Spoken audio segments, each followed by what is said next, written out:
주시겠습니까? 20세기인 이때에 어떠한 일들이 어떻게 이렇게 일어난다는 말입니까? 그런 범죄를 저지르도록 사람들이 놔둘 리 없습니다. 왜 하늘은 침묵을 지키는 것입니까? 2차 대전 당시의 독일군들은 그 유명했던 아우슈비츠에서 유태인들, 폴란드인들, 소련 전쟁 포로들, 동성애자들, 노약자들 약 100만 명을 죽여버렸습니다. 죽음의 공장, 홀로코스트의 심장부라고 불렀었던 이곳 아우슈비츠에서 살아남았던 위젤은 자신의 생존, 자신의 살아남음을 능력의 출중함이 아니라 우연히 살아남았다고 주장합니다. 살아남았기에 의미 있는 일들을 해야 했고, 그렇게 소설 나이트를 발간하게 돼요. 1944년 봄에 위젤과 그의 가족들 아우슈비츠로 강제 이송됩니다. 도착하자마자 여동생이 필요 없다는 이유로 가스실에서 죽어버립니다. 위젤과 부친은 조금이라도 일할 수 있기에 처형당하지 않았습니다. 살아남아졌기에 실제 나이를 말했다면, 위젤이 실제 나이를 말했다면 너무 어리다고 죽게 되었을지도 몰랐을 것입니다. 위젤은 아우슈비츠에서 도착한 첫날 지독한 냄새, 지독한 악취를 기억한답니다. 화장장에서 그 굴뚝에서 치솟았던 불꽃들, 트럭에 실려왔던 살아있는 아기들이 불 속에 던져지는 장면들을 끊임없이 보았습니다. 쉴 새 없이 휘두르는 곤봉과 채찍들도 경험하였습니다. 머리카락을 밀어야 하였고 왼팔에는 수감자 번호를 문신으로 새겨야만 했습니다. 그렇게 그는 첫날부터 지옥을 보았었던 거예요. 첫날을 이렇게 기록합니다. 잊을 수 없다. 그곳에서의 첫날 밤, 내 인생을 하나의 긴 밤으로 바꾼 그 밤, 7번 저주받고 7번 봉인된 그 밤을 잊을 수 없다. 그 연기를 잊을 수 없다. 연기로 변해버린 아이들의 작은 얼굴들과 그럼에도 불구하고 침묵했었던 당시의 그 하늘을 잊을 수 없다. 내 신앙을 영원히 불태워버린 그 불꽃들을 잊을 수 없다. 내게서 영원히 삶의 의지를 앗아간 하늘의 침묵, 하나님의 침묵을 나는 잊을 수 없다. 수감자들에게 자긍심, 인격, 희망, 영혼 따위는 사치였답니다. 그들은 날마다 죽음과 삶을 갈랐었던 선별, 죽음과 삶을 갈랐었던 그 선별과 모면의 외줄타기를 강요받았습니다. 이유도 없이 구타당했습니다. 어떤 소녀는 수프 2그릇을 훔쳤다고 교수형에 처해졌습니다. 독일군들은 매일, 매시간 수감자, 선별, 최후의 심판 그 작업을 하였다고 해요. 번호가 불린 자들은 화장장 행위였습니다. 수감자들은 발가벗은 채 달려서 자신이 아직도 쓸만하다라고 하는 그 상태임을 입증해야만 했습니다. 이러한 선별 작업의 절정은 전쟁 막바지에 벌어졌습니다.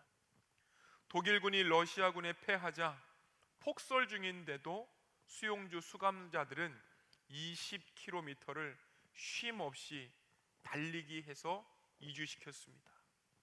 달리다가 멈추거나 이탈한 자들은 가차 없이 죽였습니다. 추위, 목마름, 굶주림, 생리적 욕구도 있고 무조건 달렸답니다. 그렇게 목적지에 겨우 다다랐는데, 목적지에 겨우 다다른 사람들도 무수하게 얼어 죽었습니다. 그가 끔찍한 실상을 증언할 때에 받았던 한 가지 질문이 그가 죽을 때까지 여전히 기억되었다고 이야기를 해요. 20세기인 이때에 어떻게 이러한 일들이 벌어진다는 말입니까? 그런 범죄를 저지르도록 사람들이 놔둘 리 없습니다. 왜 사람들은, 왜 하늘은, 왜 하나님은 침묵을 지키는 것입니까? 다르다는 이유만으로 고난받는 사람들이 있는데도 중립을 표방하거나 침묵한다면 그는 공범이나 다름없다고 주장합니다. 고의적 테마는 유죄입니다 라고 하는 그 명제 아래에 수용소의 랍비들은 그렇게 하나님을 재판했습니다. 결과는 충격적이었습니다. 고난받는 이 상황에서 침묵하는 하나님께 당신 하나님은 유죄입니다 라고 판결했습니다. 그럼에도 신기하게 기도는 멈추지 않았습니다. 이후 위젤은 욥의 절규가 성서에 나오는 어떤 목소리와도 다른 남다른 울림을 지닌다고 생각했기 때문에 생존자들에게 욥기를 강해합니다. 그러면서도 결국 욥이 하나님께 굴복했다는 사실을 받아들이기가 어려웠습니다. 위젤은 이렇게 얘기합니다. 욥, 당신은 고난을 주신 하나님께 굴복하지 말았어야 했다. 소아암 병동의 이야기도 있습니다. 여기는 매일 아침이 오지 않았으면 하는 곳이다. 아침이면 또다시 열이 오르고 또 한 번 머리카락이 빠지고 또 한 번 수혈을 기다려야 하니까. 여기엔 3살, 5살, 10살 겨우 인생의 문턱에 선 작은 존재들이 있다. 이 작은 몸에 왜 이러한 고통이 찾아왔는지 아무도 설명해 주지 못한다. 아이들이 묻는다. 선생님, 나는 왜 이렇게 아파요? 선생님, 언제쯤 괜찮아져요? 그 물음에 우리는 늘 거짓말을 해야 한다. 조금만 더 버텨보자. 조금만 더 버티면 곧 괜찮아질 거야. 곧이라는 말, 이곳에서는 그 어떤 보장도 없는 위로 아닌 위로가 되었습니다. 침대 위에는 링거줄에 묶인 채 창밖 하늘을 바라보는 아이가 있었습니다. 무채색과 같은 그러한 병실 속에서 그 아이의 눈동자만은 아직도 파랬습니다. 투병의 흔적으로 마른 손과 주사바늘 자국이 가득했던 그 얇은 팔, 머리엔 남은 머리카락 몇 가닥, 그렇게 하루하루를 견디는 아이들이 있었습니다. 저녁이면 그 병동이 고요해집니다. 아이들은 고통에 떨다 지쳐서 잠들고 부모들은 텅 빈 복도 끝에서 고개를 떨구게 됩니다. 그럼에도 눈물을 흘릴 수 없었습니다. 내일 또 이겨내야 하니까. 이곳엔 죄인이 없습니다. 그 누구의 잘못도 없습니다. 설명할 수 없는 고통만이 가득했습니다. 그러나 이상하게도 이 작은 병동 안에는 매일 기적이 있습니다. 아픈 중에서도 오늘은 엄마랑 같이 만화책 읽었어. 아픈 중에서도 언니가 사탕 줬어. 그 아픈 중에서도 하늘이 오늘은 파랗네. 아직 살아있는 작은 생명들의 웃음소리, 그 웃음이 이 지옥 같은 병실을 어쩌면 천국으로 바꿀지도 모릅니다. 여러분, 다른 상황, 그러나 비슷한 두 가지의 이야기를 전해드렸습니다. 소설이 아니라 실존에 근거한 이러한 이야기들, 이 이야기들의 공통점은 이유 없는 고난이 찾아왔다는 거예요. 분명히 고난이 있는데, 분명히 고통이 있는데, 분명히 아파서 죽겠는데 그 이유를 모릅니다. 형용할 수 없는 극심한 고난, 그 고난의 넓이와 깊이가 너무 커서 검은 바다처럼 느껴졌던 상황들을 경험합니다. 여러분, 고난 속에서 사람들은 인생의 허물을 알게 되고 또 그 속에서 삶의 의미를 찾게 됩니다. 죽음으로 일찍 떠난 어린 자들의 이야기, 상황상 포로가 되어서 15살 사춘기 때부터 내 몸과 같았던 사람들의 죽음을 끊임없이 목격한 위젤, 이제는 죽어서 하늘로 간 할아버지의 이야기는 사실 욥의 이야기, 사실 저와 여러분들도 겪을 수 있는 그러한 인생의 이야기입니다. 고난 속에서 인생의 의미가 있다라고 끝까지 붙잡고 찾고 찾는 사람들이 있는가 하면 정말 하나님이 존재하는가를 따지고 따져서 묻는 사람들도 있습니다. 왜 이러한 고통이 나에게? 라고 묻는 사람들이 있는가 하면 삶의 태도를 바꾸어서 그 고통 순간에서도 의미를 찾는 사람들도 있는 거예요. 여러분, 욥은 어떠한 태도를 가졌을까요? 처음에 욥은 믿음이 있었던 것 같아요. 고난을 긍정합니다. 무엇이라고 고백합니까? 하나님께서 주셨잖아요. 그래서 하나님께서 가지고 가는 것이 당연합니다. 여러분, 이렇게 고백해요. 믿음이 들어가 있는 고백 같아요. 그런데 해결되지 않는 의문점들, 변호받지 못하는 그러한 상황 가운데서 결국에는 이렇게 고백합니다. 내가 당신의 원수입니까? 내가 당신의 원수입니까? 이런 식으로 따질 정도로 하나님의 침묵에 욥이 절망하게 돼요. 도무지 믿음이 작동하지 않는 이 믿음, 현실의 괴리감, 이러한 괴리감의 간격에 욥은 정신줄을 놓아버립니다. 여러분, 삶 한 가지만 보면 믿음이 잘 돌아가는 것 같아요. 그럭저럭 잘 믿는 것 같아요. 웃음이 계속해서 이어지는 것 같아요. 그런데 고난과 삶, 이 두 가지를 함께 보면 절망하는 경우들이 많지 않습니까? 그러다가도 바람이 훅 하고 불면 하나님을 끝내 부인하는 경우들이 욥의 모습이요, 결국에는 우리들이 가질 수 있는 그러한 모습입니다. 허망하게 멈추어 있다가도 고난 위에서 걸을 수 있음을 알게 되고, 결국 그 위에서도 어떠한 길이 있다라고 하는 것을 발견하게 됩니다. 여러분, 욥의 이야기, 고난과 고난에 대한 원인을 알려주려는 친구들과의 대화로 진행이 돼요. 그러니까 욥기를 잘 보시면 설명, 어떤 이야기 이렇게 기록이 되는 것이 아니라 친구들과의 계속되는 그 담화로 지속이 되는 게 욥의 이야기입니다. 오늘 본문 하늘에서 열린 회의에 사탄이 들어오게 됩니다. 하나님이 사탄에게 물으십니다. 왜 그렇게 바쁘냐? 하나님이 사탄에게 뭐라고 물으셨다고요? 왜 그렇게 바쁘냐? 무슨 의도였을까요?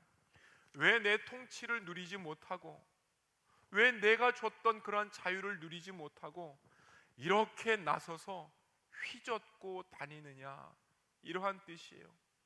그러면서 욥을 보라고 말씀하십니다. 저 욥 봐봐, 내가 만든 세상에서 통치를 잘 누리고 있잖아. 그러자 사탄이 발끈해요. 욥이 까닭 없이 잘하겠습니까? 욥이 까닭 없이 잘 믿겠습니까? 당신이 잘해주니까 잘 믿는 거 아닙니까? 이렇게 대답합니다. 이것이 발단이 되었습니다. 사탄과 하나님과의 사이에서 논쟁이 벌어졌고, 이 논쟁에 얼떨결에 욥이 끼어들어간 거예요.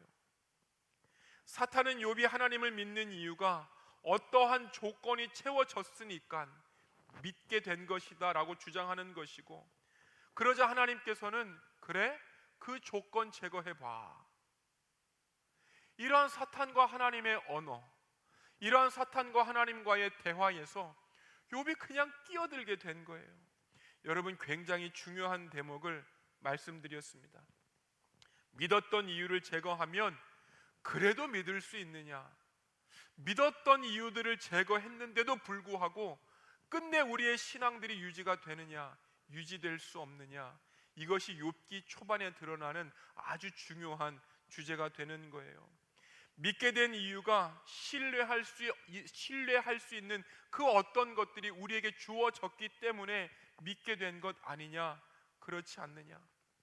우리가 신뢰할 수 있는 이유가 제거되더라도 그래도 믿을 수 있느냐, 이러한 논쟁으로 욥이 쓰여졌습니다. 사탄과 하나님의 대화, 그 당시에 욥의 상태가 어떠했을까요? 부럽지 않는 자녀들이 있었습니다. 양이 7,000마리, 낙타가 3,000마리, 소가 500쌍 등 부자도 이러한 부자가 없다고 성경은 말씀하세요. 금수저였기에 하나님을 믿게 될 조건을 다 갖추었다고 생각할 수 있습니다. 믿음도 좋았습니다. 죄를 짓는 것을 극도로 싫어해서 회개도 철저하게 했었던 그러한 사람이 욥이었어요. 완벽했었던, 잘 믿었었던 그 사람들의 어떠한 조건들, 원인들을 제거한다면 사탄은 곧 떠날 겁니다. 두고 보십시오. 곧 안 나올 겁니다. 예수님 없다고 절망 속에서 저주하다가 그렇게 죽어버릴 겁니다. 이렇게 사탄은 얘기했고, 하나님은 욥이 변덕이 있어도 연약함이 있어도 내가 도울 것이니까 믿음 유지할 수 있다, 이렇게 보셨던 거예요. 여러분, 내 안에 혹은 주변에 어떠한 것들로 인하여서 믿음이 유지된다고 생각했다면 아니다, 하나님께서 주시는 그 마음이 있고, 하나님께서 주시는 그 뜻이 있고, 하나님께서 주시는 그 믿음이 있으니 그것으로 충분하다. 여러분, 조건과 조건 없음의 싸움이 욥의 초반부터 나타나게 됩니다. 여러분, 믿음이 하나님으로부터 주어졌다는 것을 보이시기 위하셔서 욥을 고난으로 몰아가 버리세요. 고난으로 몰아가시는 대목들이 1장 13절에서 끝까지 나타납니다. 마치지도 않았는데 연이어 나타나는 사건들과 사고들로 욥의 상황들이 미쳐버리기 시작하는 거예요. 한번 읽어보시겠습니다. 뭐가 나오죠?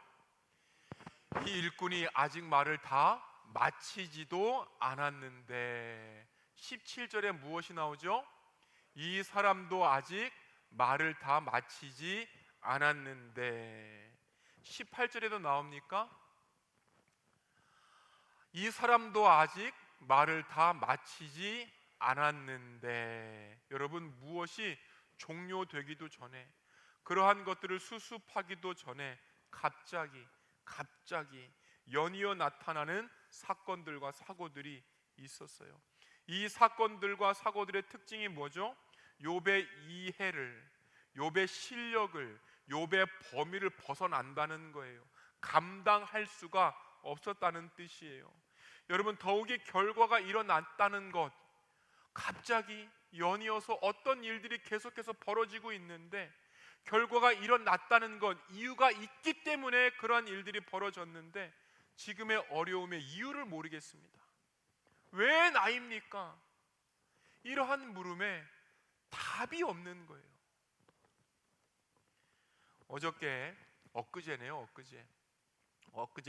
그 동현 형제하고 또 누구죠? 재욱 형제, 그 잘생긴 두 형제들하고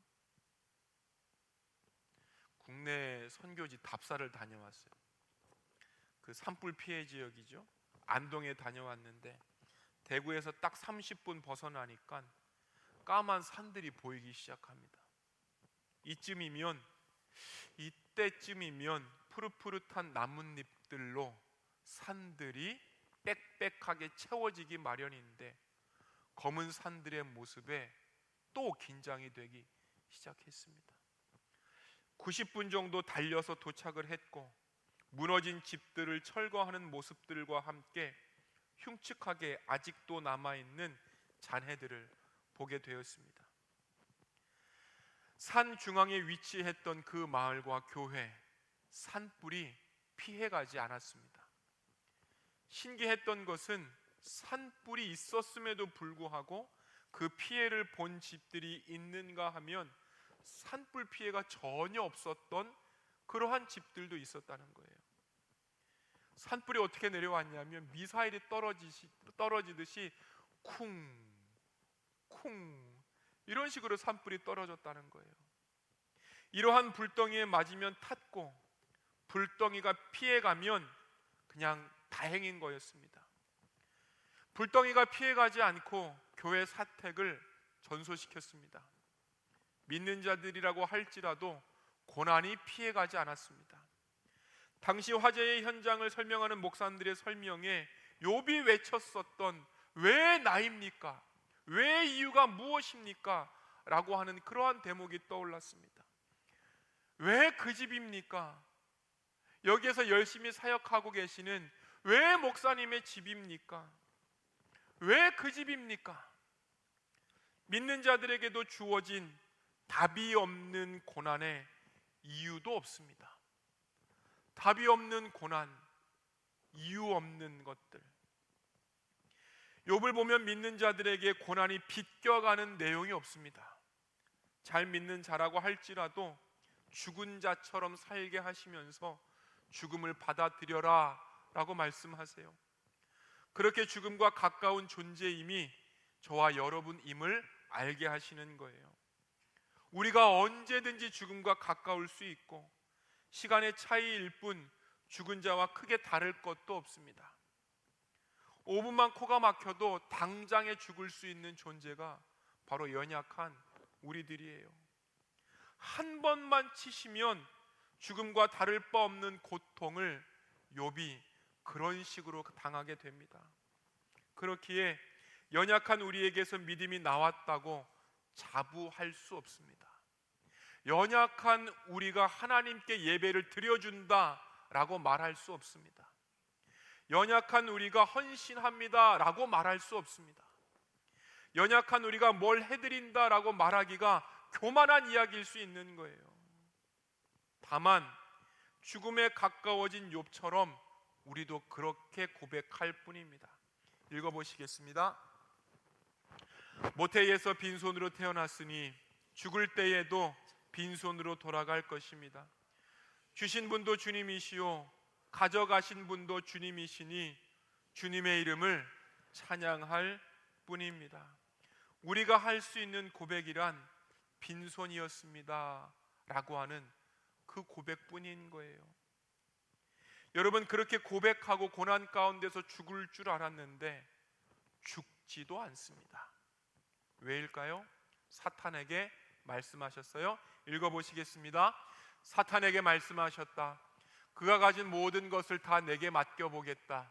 다만 그의 몸에는 손을 대지 말아라. 죽지 않는 이유, 하나님께서 생명을 유지시키시고 여전히 피어날 가능성을 두셨다는 거예요. 에스겔서에서도 동일한 말씀이 나타납니다. 좀 긴데요, 읽어보시겠습니다. 내가 핏덩이로 버둥거리는 너를 보고 핏덩이로 누워있는 너에게 제발 살아만 달라고 했다. 내가 너를 키워 들의 풀처럼 무성하게 하였더니 내가 크게 자라 보석 가운데서도 가장 아름다운 보석처럼 되었다. 내가 내 몸 위에 나의 겉옷자락을 펴서 너에게 맹세하고 너와 언약을 맺어서 너는 나의 사람이 되었다. 버려진 아이, 버려진 핏덩이의 얘기가 에스겔서에서도 나오게 됩니다. 따뜻함 없이 죽어가는 아이들, 그 아이에게, 그 이스라엘에게 그 이스라엘을 살리시는 내용이 바로 방금 읽었었던 내용인 거예요. 절망스러운 순간입니다. 욥도 마찬가지죠. 절망스러운 순간이에요. 그런데도 불구하고 살아라 라고 말씀하시는 거예요. 절망에 빠뜨리셔서 죽을 것만 같은데 그럼에도 불구하고 생명을 주셔서 살아라 라고 말씀하세요. 살 수 있다 라고 말씀하시는 거예요. 살겠다 라고 말씀하시는 거예요. 여러분, 고난 맞으면 버티지 못하는데, 고난 맞으면 곧장 죽어버릴 것 같은데 어떻게 살 수 있습니까? 삶이 힘들어도 그럼에도 불구하고 견뎌지는 이유가 무엇입니까? 여러분, 다 알 수는 없지만 하나님께서 살게 하시는 이러한 신비가 고난 가운데에서도 여전히 있는 거예요. 고난을 주셨음에도 불구하고 생명을 건드리지 않은 것, 끝내 살아갈 이유와 그 기회들을 발견하게 하시겠다라고 하는 그 뜻이 숨겨져 있습니다. 이렇게 욥이 살아서 친구들과의 대화와 독백을 거치게 됩니다. 여러분, 욥기를 보시면 고통에 관한 독특한 현상들이 나타나는데, 물질이 없는 고통, 가족이 죽어서 내 곁을 떠나가는 고통, 아내가 하나님을 저주하고 떠나는 이러한 장면에 지면이 거의 할애되지 않습니다. 그런데 왜 이러한 일들이 나에게 닥쳤습니까? 라고 하는 그 물음에 답을 찾아가는 것에는 40장을 할애하는 거예요. 그 40장 속에서 하나님께서 답을 안 하십니다.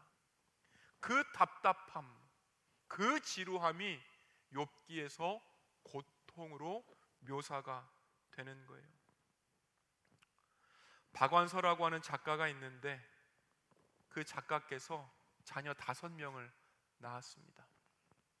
맨 막내가 아들인 거예요. 이 아들이 1988년에 사고로 죽게 됩니다. 아들을 잃고 난 뒤에 너무너무 힘들어서 하나님께 기도합니다. 하나님, 위로의 말씀 하나만 해주십시오. 하나님, 위로의 말씀 다 필요 없으니까 하나만 해주십시오. 왜 이러한 일이 일어났는지, 왜 이 고통을 겪어야 하는지, 지금도 내가 살아갈 의미를 가지고 있는지 그 답을 듣고 싶습니다. 위로의 말씀 하나만 주세요.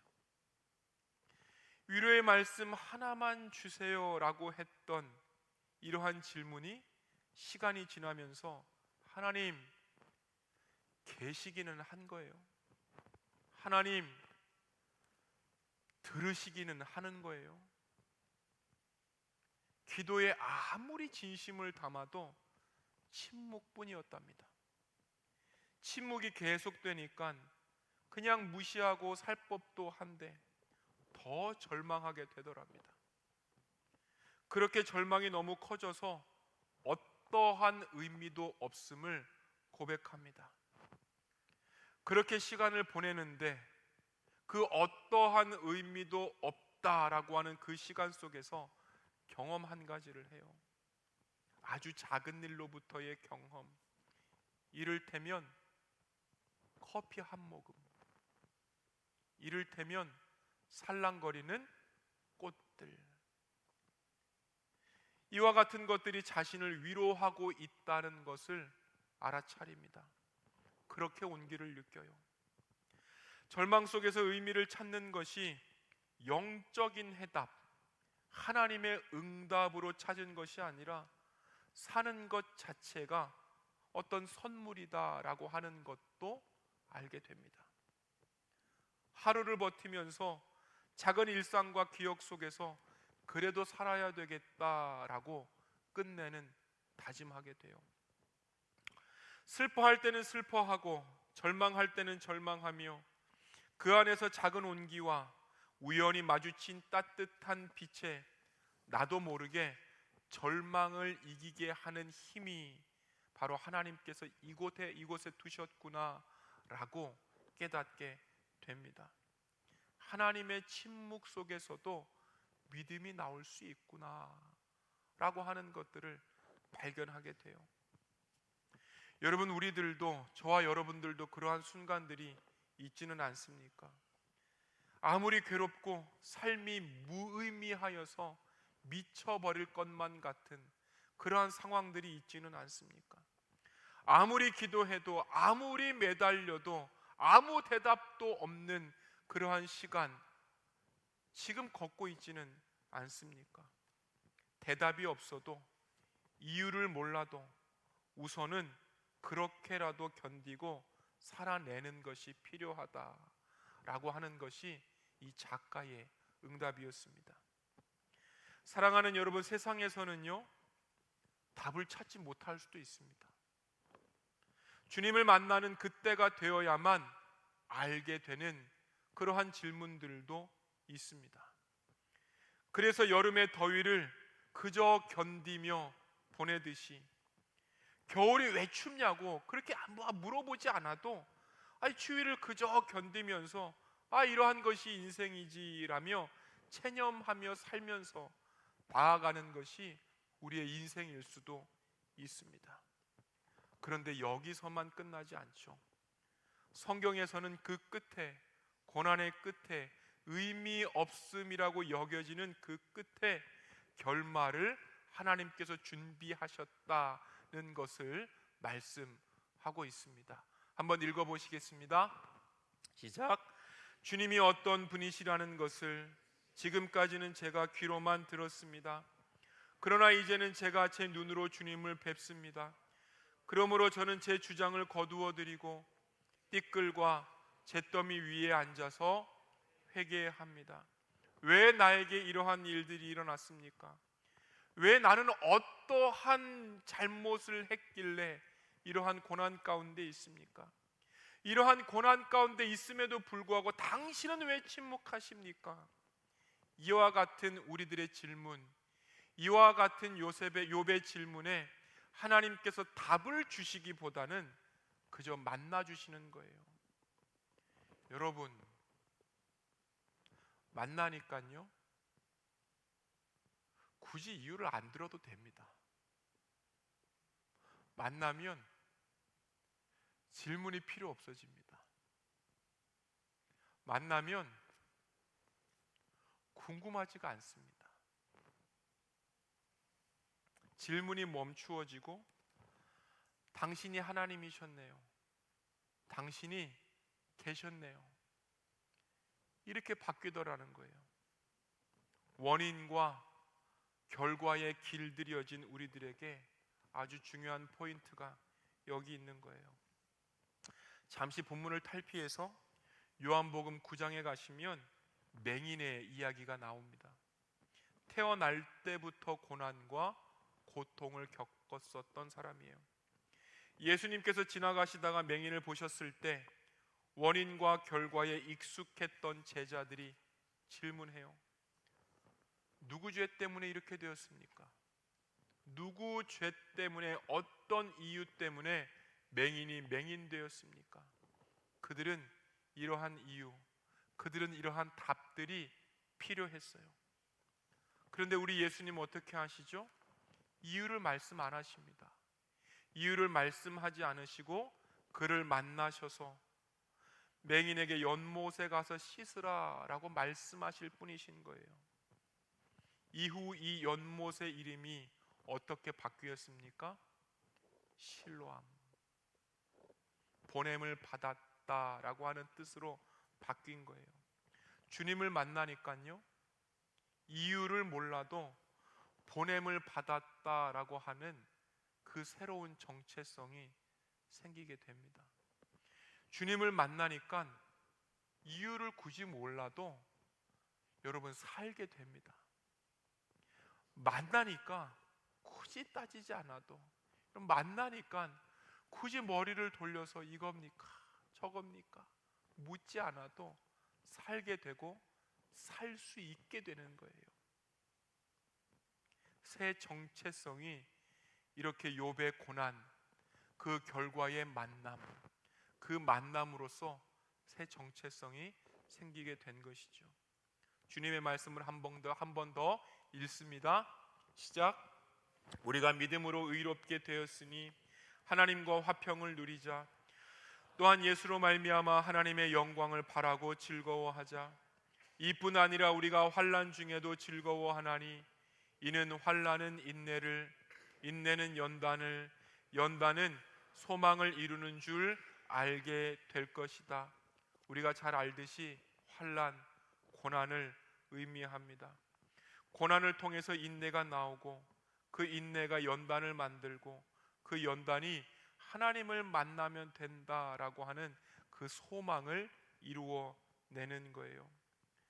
환난이 인내를 만들고 인내가 연단을 만드는 그러한 과정 속에서 우리는 우리 자신의 이해가 굉장히 협소하고 좁다는 것을 알게 됩니다.